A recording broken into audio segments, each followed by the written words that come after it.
한 주간 잘 지냈습니까? 이번 시간에는 14장 전이와 전이에 앞서 진행된 내용 잠시 복습을 해볼까요? 전기 포텐셜 에너지에 대한 개념이 중요하다고 했는데 고정된 전화 기준으로 해서 어떤 전화를 A 위치에서 B 위치로 움직인다고 했을 때 만약에 외력을 가해서 움직인다고 해주면 수식이 이렇게 정리가 된다고 했고 외력은 전기력과 크기가 같고 부호가 반대라고 얘기를 했습니다.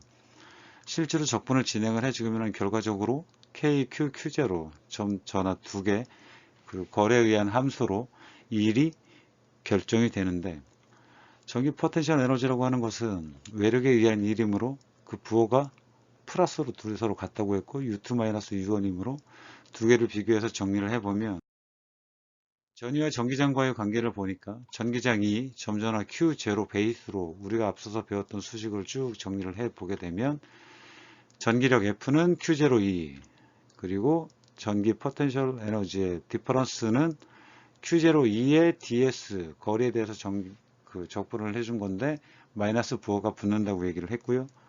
전이차 같은 경우에는 단위 전하장 포텐셜 에너지의 변화량이라고 했으므로 dV는 du 나누기 Q0로 주어지는데 위에 있는 수식과 연계를 해서 정리를 해보면 마이너스 2 ds라고 해준다고 했습니다. 양변을 적분해서 정리를 다시 한번 해보니 결국 일반적으로 전기장이 주어져 있는 가운데 A부터 B까지 거리에 대해서 적분을 해주는 수식으로 이렇게 델타 V를 결정할 수 있다고 나타냈습니다. 아주 유용한 수식이라고 할 수 있고요. 전기장 내의 전이차를 전압이라고 한다 라고 했고 전이는 V는 U 나누기 Q0라고 표현해 줄 수 있는데 여기서 우리가 결과적으로 전위에 대해서 전위 파트에서 앞서서 배운 내용을 모두 정리를 해 보았더니 전기력과 전기장은 벡터 물리량, 전기 포텐셜 에너지와 전기 포텐셜은 스칼라 물리량이라고 얘기를 했습니다.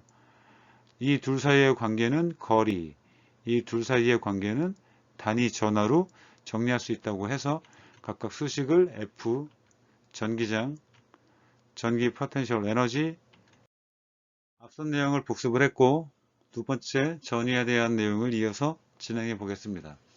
점전화의 운동이라고 하는 관점에서 보도록 하겠습니다. 전기장 내에서 점전화가 운동을 하게 되면 운동을 한다고 해주면 운동을 하면서도 에너지가 또 위치가 바뀌게 되면 포텐셜 에너지가 변화가 생기게 됩니다.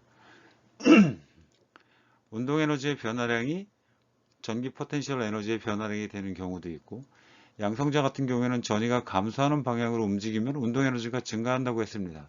무슨 뜻인고 하니 양성자 같은 경우에는 플러스인데 전위가 감소하는 방향이라고 해주면 이쪽이 플러스고 이쪽이 마이너스인 상태에서 전위가 이쪽이 높고 이쪽이 낮은 상태이므로 이렇게 움직이게 되면 당연히 전기력의 일을 받아서 힘을 더 받으니 가속도가 생기게 되고 속도가 빨라지는 운동 에너지가 증가하는 결과로 나타난다는 말입니다.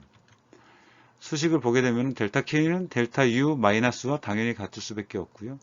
그것은 Q 델타 V라고 나타낼 수도 있다는 겁니다. 앞선 수식과 동일한 의미입니다. 점전화 같은 경우에는 가지고 있는 전하량이 아주 작기 때문에 이때 관계되고 있는 에너지, 운동 에너지나 포텐셜 에너지를 언급을 할 때는 기존에 쓰던 에너지의 단위인 주를 쓰는 것이 너무나 큰 단위일 수가 있습니다. 그래서 전자볼트, 영문으로 하면 엘렉트론 볼트, 단위로 하면 우리가 보통 문자 표기로 EV라고 표현을 해주는데 EV라는 것들을 쓰게 되면 작은 전하가 가지고 있는 운동의 에너지, 일을 기술하기에 아주 적합합니다. 전자볼트는 그 개념이 한 개의 전자 또는 그것과 동량인 1.6 곱하기 10-19성 쿨롱의 전하를 가진 입자가 있는데 이 입자가 전이차 1V인 전극 사이에서 가속될 때 해야 하는 일의 크기라고 생각을 정의가 되어 있습니다. 쉽게 얘기를 해주면 이렇게 양단 간에 전극이 있고 이 양단 간에 전이차가 1V라고 하겠습니다. 전이차가 1V라고 하는 것은 상대적으로 한쪽이 플러스 1V이고 한쪽이 0V일 때 걸린 전이차가 1V라고 얘기를 해줄 수 있습니다. 만약에 전자가 있다고 해주면 전자는 당연히 전자가 초기에 예를 들어서 이쪽에 전극에 붙어 있다고 하겠습니다. 그럼 이러한 경우에 이쪽에서 안정적인 상태로 있는 것이 당연한데 이 양단 간의 전이차 1V를 뚫고 외부에서 2를 해 주어서 0V까지 이렇게 가게 하려면 전기력으로는 저절로 일이 일어나지 않고 누군가 외부에서 2를 해줘야 합니다. 그러면 1V의 전이차를 뚫고 이렇게 이동을 시킬 때 필요한 2를 우리가 1 엘렉트론 볼트라고 얘기를 해주는 겁니다. 점전에 의한 전이를 한번 살펴보도록 하겠습니다. 여기 나와 있는 이 이미지처럼 어떤 전하가 있게 되면 이 전하는 이 공간상에 위치하는 순간 외부로 내가 여기 있다는 신호를 내보내는데 그것이 전기장이라고 얘기를 했습니다. 전기장은 멀어질수록 그 크기가 약해지고요. 그것은 우리가 전기력선을 표시해주면 플러스이기 때문에 이렇게 발산하는 방향으로 나타나게 되는데 거리가 멀어진다고 하는 것은 단위 면적당 통과하고 있는 전기력이 이렇게 작을 때는 면적이 작지만 넓어질수록 면적이 커지니까 밀도가 작아져서 전기장이 작아진다 라고 생각을 해도 좋겠습니다. 앞서서 전위 같은 경우에는 점 전하에 의해서 생기는 전위의 크기는 앞서 수식에서 잠깐 정리를 해서 나타내 보았습니다만 V는 K2 곱하기 그 가지고 있는 전하 Q를 거리 R로 나누어서 나타냅니다. 마찬가지로 R이 분모텀으로 들어가 있기 때문에 멀어지면 멀어질수록 전위가 낮아지게 되는 겁니다. 예를 들어서 플러스 근처에서는 아주 높은 전위를 보이지만 멀어지면 멀어질수록 전위는 점점 낮아지게 되는 거죠. R분의 1에 비례해서 낮아지게 되는 겁니다. 그래서 그 값을 그래프화 시켜서 나타내 보게 되면 아래에 있는 이미지처럼 X축을 R로 놓고 Y축을 V로 놓았을 때 R분의 1에 비례하는 수식으로 이렇게 전위가 분포가 된다는 것입니다. 아주 멀어지게 되면 양전하 근처에서 아주 멀어지게 되면 전위는 결국 0V로 수렴을 하게 되는 것입니다. 점전하 Q에 의한 전기장과 전이차라는 데서 수식을 한번 유도를 해보도록 하겠습니다. 전기장은 KQ 나누기 R 스퀘어라고 했고 벡터이므로 R 꼭새를 통해서 벡터 물리량을 완성을 시켜 주었습니다. 델타 V는 V 두 지점 간의 차이라고 얘기를 했고 델타 U를 Q0로 나누는 건데 이렇게 구하는 방법이 하나 있고 전기장을 적분에 의해서 구하는 방법이 하나 있다고 앞서 설명을 했습니다. A를 기준으로 한 B의 전이라고 해서 이거는 전이 차를 말을 해주는 것인데요. VB 같은 경우만 단독으로 나타내서 표현을 해주게 되면 결국 레퍼런스 기준으로 해서 포텐셜 에너지 이외에 전기장을 가지고 수식을 정리를 해보면 이 DS를 결국 적분을 해서 나타낼 수 있다는 얘기이고 A를 기준으로 하면은 A를 레퍼런스 삼는다고 했는데 레퍼런스라고 하는 것의 그 의미를 가만히 살펴보게 되면 아까 언급을 했던 것처럼 양전하 근처에서 거리가 아주 멀어지면 멀어질수록 그 값이 0V로 수렴을 한다고 얘기를 했습니다. 다시 한번 레퍼런스의 의미를 생각을 해보면 우리가 보통 기준이라고 하는 것들은 예를 들어서 중력 위치 에너지 같은 것들을 얘기를 할 때 기준이 되는 점은 보통 지표면이라고 얘기를 합니다. 중력 포텐셜 에너지 U는 mgh라고 주어져 있는 수식을 가만히 생각을 해보면 U는 mgh라고 주어져 있는 수식에서 기준이 되는 지점이 H가 제로인 지점, 즉 포텐셜 에너지가 제로인 지점이 기준이 되는 겁니다. 그러면 전위 같은 경우에 기준이 되는 지점이 어딜까 생각을 해보면 전위가 제로가 되는 지점이 기준이 되는 것이고요. 그 거리를 생각을 해보면 R값이 무한대라는 것을 알 수 있습니다.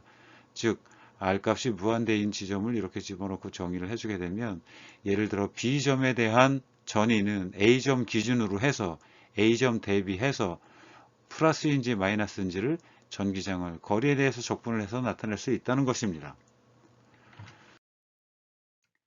여러 전하에 의한 전위인데요. 가만히 생각을 해보면 점전하가 하나만 있으라는 법이 없으니 만약에 전하가 여러 개가 있다고 해주면 그 전위는 계산을 어떻게 할 거냐에 대한 고민입니다. 중첩의 원리를 이용한다고 했습니다. 중첩이라고 하는 것은 여러 가지 전하가 있을 때 하나하나 계산을 해서 모두 포갠다 라는 의미로 생각을 해줄 수가 있습니다. 즉 각각의 전하에 의한 값들을 구하고 그 전위의 모든 토탈 합을 구해서 전위를 구한다는 겁니다. 전하가 하나만 있다고 해주면 앞서 설명한 것처럼 V는 K 곱하기 R분의 Q라는 수식으로 구해줄 수가 있습니다. 여러 전화 학습문제 14.5를 통해서 그 의미를 다시 한번 해석해 보도록 하겠습니다. 그림과 같이 두 점의 전하가 있는데 Q1 지점에 플러스 8 마이크로쿨롱, Q2 지점에 마이너스 5 마이크로쿨롱이 자리 잡고 있을 때 점 P에서의 전위를 구하라고 합니다. Q1이 여기에 있고요. Q2가 여기에 있습니다. 그리고 점 P는 이렇게 위치하고 있는데 점 P는 지금 현재 전위가 나타날 때 플러스 Q1에 의한 것과 마이너스 Q2에 의한 영향을 모두 받고 있습니다. 앞서 설명한 대로 중첩의 원리를 이용하면 되겠습니다. 전하가 두 개 있으니까 전위를 각각 두 번 구하고 더해주면 줄 거다 입니다. 그럼 각각의 전하에 의해서 발생되는 전위를 계산을 해보면 원래 주어져 있는 수식은 시그마를 써서 이렇게 표현을 해준다고 했고 두 개의 힘으로 두 번만 해주면 될 것 같습니다. 각각의 값들을 대입을 해주는데 K는 9 곱하기 10의 9승이라고 되어 있는 상수로 주어져 있으니 그대로 적용을 해주면 되고 R1분의 Q1은 첫 번째 위치 기반 전위를 나타내는 공식이므로 Q1과 P 사이의 거리를 이렇게 연장을 해보게 되면 4m라는 개념이고 Q1은 8 마이크로쿨롱이니 4m와 8 마이크로쿨롱을 적용을 했습니다. Q2와 R2 같은 경우에는 Q2는 가지고 있는 전하가 마이너스 5 마이크로쿨롱이니까 그대로 적용을 해주면 되는데 P까지의 거리는 여러 가지가 있을 수도 있지만 사실은 공간상에서 최단 거리를 기준으로 계산을 해야 하므로 당연히 이렇게 직선을 그어서 이 거리를 적용을 해주면 됩니다. 이 거리는 주어져 있지는 않지만 현재 이쪽 거리가 4m로 나와 있고 주어져 있는 Y축 간의 거리가 3m로 주어져 있으므로 이쪽에 그는 피타고라스 정리에 의해서 5m로 결정이 되는 것입니다. 따라서 5m를 적용을 하고 5마이크로쿨롱을 써주는데 마이너스 음전하이므로 마이너스 부호까지 적용을 시켜주게 되면 향후에 아까 언급을 했던 중첩의 원리에 의해서 플러스 전위와 마이너스 전위 모두 계산이 되는 것입니다. 즉 양전하 근처에서는 플러스 전위가 형성이 되고요. 음전하 근처에서는 마이너스 전위가 형성이 되는데 이것을 중첩시킨다는 의미입니다. 계산을 해주면 계산은 계산기로 한 번에 계산을 하도록 하고 공간에 전하가 분포하는 경우인데 이러한 경우는 연속 전하 분포에 대한 전위로 토탈리 해석을 해봅니다. 공간에 전하가 분포한다는 얘기는 이렇습니다. 예를 들면 이러한 형태를 가진 어떤 물체가 있는데 이 물체가 모두 전하를 가지고 있는 겁니다. 그러면 임의의 위치 P라고 하는 데를 보게 되면 이 P는 가지고 있는 전위를 계산을 할 때 각각의 전위가 사실은 이 공간상에서의 거리를 가장 짧은 데를 잡을 수도 없고 가장 먼 데를 잡을 수도 없는데 미소의 전위가 있다고 해주게 되면 이 미소의 전위 기반으로 해서 점 P에서의 전위를 각각 계산을 해서 모두 중첩을 시켜준다는 의미입니다.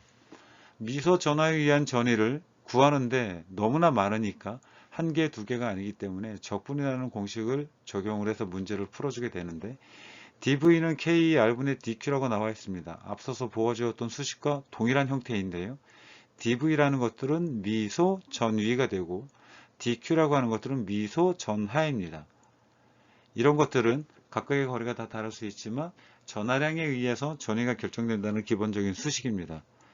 그러면 현재 미분 형태로 나와 있는 것들을 적분형으로 완성을 시켜주기 위해서 양변을 적분을 해주게 되면 여기를 인테그랄 써주고 여기를 인테그랄 써서 나타내는 것입니다.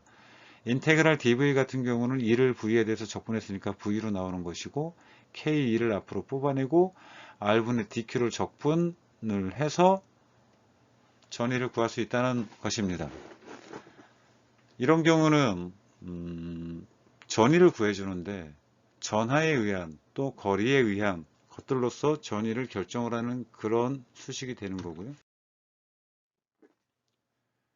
등전의 면 2라고 되어 있는 앞서 보았던 이미지와 동일한 이미지입니다. 문제를 하나 풀어보도록 하겠습니다. 전하가 있는데 6 마이크로 쿨롱이고 점전하가 좌표 원점에 놓여 있다고 합니다. 그런데 전위가 3000V인 등전위 면의 위치가 어디인지를 구하라고 합니다. 수식은 우리가 여러 가지가 있을 수 있습니다만 가만히 생각을 해보면 아주 간단한 수식으로 구할 수 있을 것 같습니다. 즉 V에 대한 가장 기본적인 공식이 바로 이렇게 주어진다는 것이죠.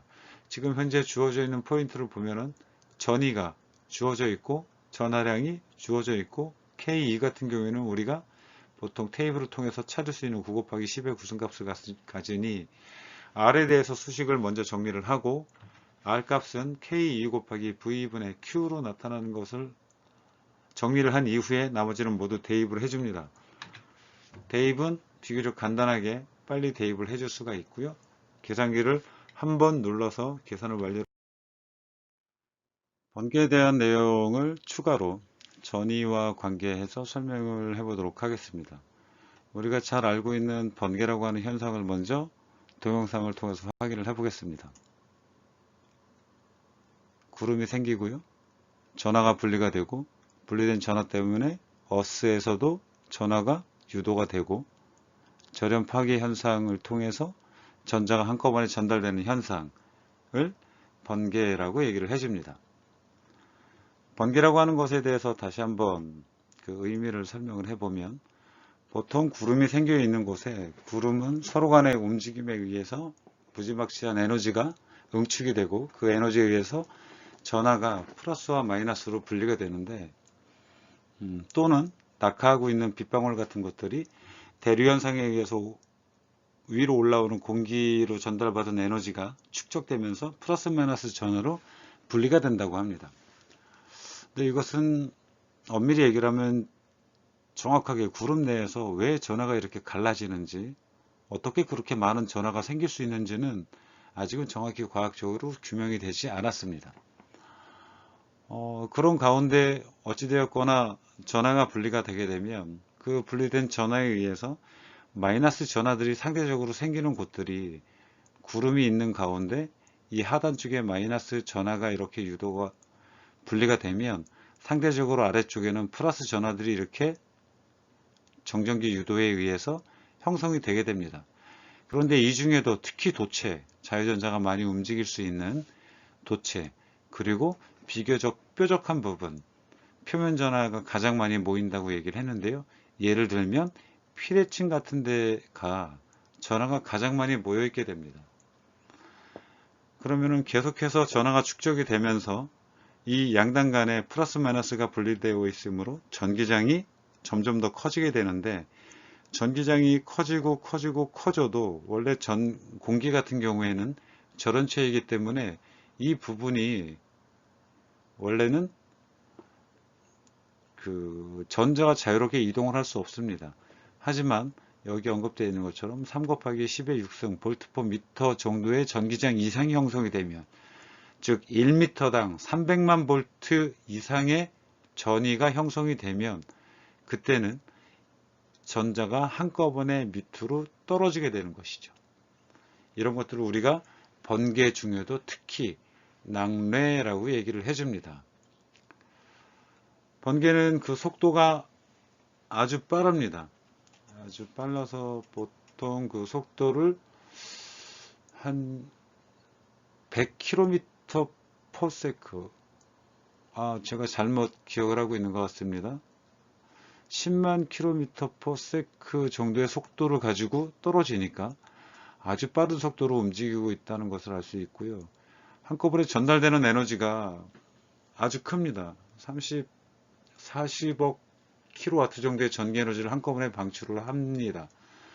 그래서 주변에 있는 공기를 급격히 데우기도 하고요. 급격히 데워서 온도를 올리게 되면 그 생기는 순간적인 충격파 때문에 공기의 진동을 우리가 천둥이라는 것으로 느끼게 되는 것입니다. 또 여기 있는 것처럼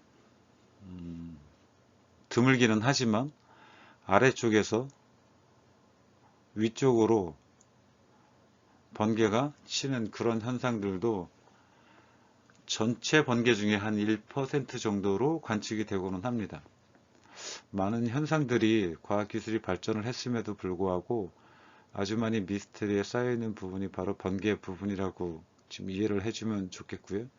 본 이미지를 보여준 이유는 언급을 했던 것처럼 여러가지 현상들, 우리가 배웠던 전기력, 전기장, 전위, 이러한 절연 파괴, 이러한 현상들이 모두 다 포함되어 있는 현상이 번개이기 때문에 이 이미지를 한번 보여주었습니다.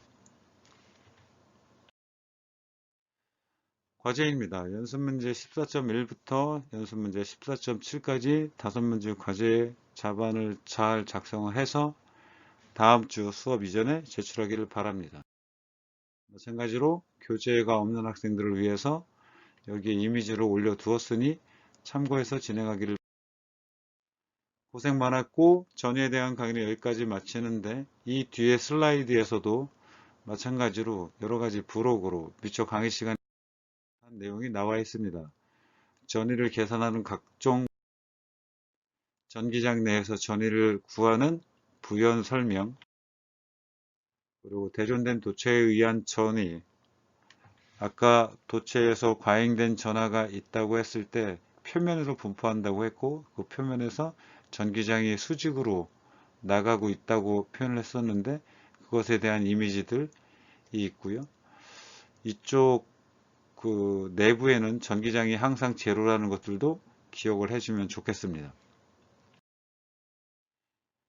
또 구형 도체에 의한 전위라고 해서 우리가 전기장 형성에 대해서는 앞서 한번 문제를 풀어본 적이 있는데 전위가 형성이 어떻게 되는지 또 나타냈으니 이쪽도 시간 나는 사람 한번 공부를 해보면 좋을 것 같습니다. 포텐셜 에너지 이쪽 부분에 대한 슬라이드는 전기 포텐셜 에너지에 대한 슬라이드입니다. 전하가 있고 전하에 의해서 형성된 전기장, 전기장 내에서 어떤 시험 전하가 움직일 때 경로에 의지 않고 처음과 끝에 의해서만 전기 포텐셜 에너지가 결정된다는 그러한 내용을 담고 있습니다. 여기까지 해서 금일 전위에 대한 강의는 모두 마치도록 하겠습니다. 수고 많았습니다.